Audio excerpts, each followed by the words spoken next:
ហើយនេះក៏ទៅតែកាត់ពីល្ងាចមិញហើយស្បៃតឿនេះឆ្ងាញ់ណាបងប្អូននេះអូខ្ញុំចង់ប៉ះហ្នឹងវាស្រួយដាក់ទឹកខ្ញោកហ្មងណាបងប្អូនសម័យមើលថាដល់ពេលបន្លែវាស្រួយខ្ញោកអញ្ចឹងដល់ពេលយើងញ៉ាំដាក់ចូលមាត់ទៅតែមានរសជាតិបែបណាសម័យសិនណាសម័យហើយចាំចាប់ដើមធ្វើព្រោះដល់សម័យថា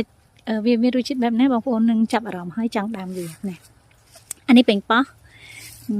ហើយអានេះក៏ជាបន្លែចម្រុះគ្រប់មុខចាឃើញថាគ្រាប់ពូជរបស់ខ្ញុំនេះដាក់មួយណាក៏ដុះដែរបងប្អូនឃើញស្រាប់ហើយនេះបែកមាត់ចាប់អានេះមាន1ថ្ងៃមាន2ថ្ងៃមាន3ថ្ងៃនេះអា3ថ្ងៃ4ថ្ងៃហើយក៏មានទៅតែដាក់ហើយមួយណាក៏ដុះដែរបើខ្ញុំដាំអត់ដុះទេគឺខ្ញុំអត់យកវាមកលក់ទេណាហើយនេះគឺកូនដែលវាទៅតែបានអាយុ3ថ្ងៃ4ថ្ងៃឯនេះវាចេញមកហើយដំណាក់កាលដែលយើងដាក់ហើយវាក្របពូជយើងអរគុណកូនតំណាំយើងបានប៉ុណ្្នឹងហើយគឺយើងចាប់ផ្ដើមយកវាមកដាក់ត្រេហើយការដាក់ត្រេនេះដើម្បីថែរក្សាដើមវាឲ្យបានល្អបន្ទាប់មកយើងចាប់ផ្ដើមយកទៅដាក់ថ្នាលដែលយើងត្រូវដាំមិនថាបងប្អូនដាំនៅក្នុងថូឬក៏ដាំនៅលើដីទេយើងថែបំពន់វាឲ្យដើមរបស់វានេះមានសុខភាពល្អសិនហើយមើលដីរបស់យើងនេះ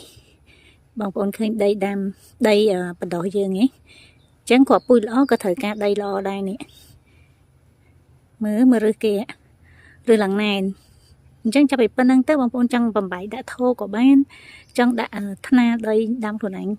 នៅយើងមានដីធំយើងធ្វើដីអញ្ចឹងចាដាំក៏បានដែរហើយនោះគឺស្លាប់ស្លាប់នេះច្រើនប្រភេទណាបងប្អូនស្លាប់មានក្តោបមានអត់ក្តោបមានកញ្ញាញ់មានអត់កញ្ញាញ់មានក្រហមមានខៀវហើយនេះគឺជាខាត់ណាដើម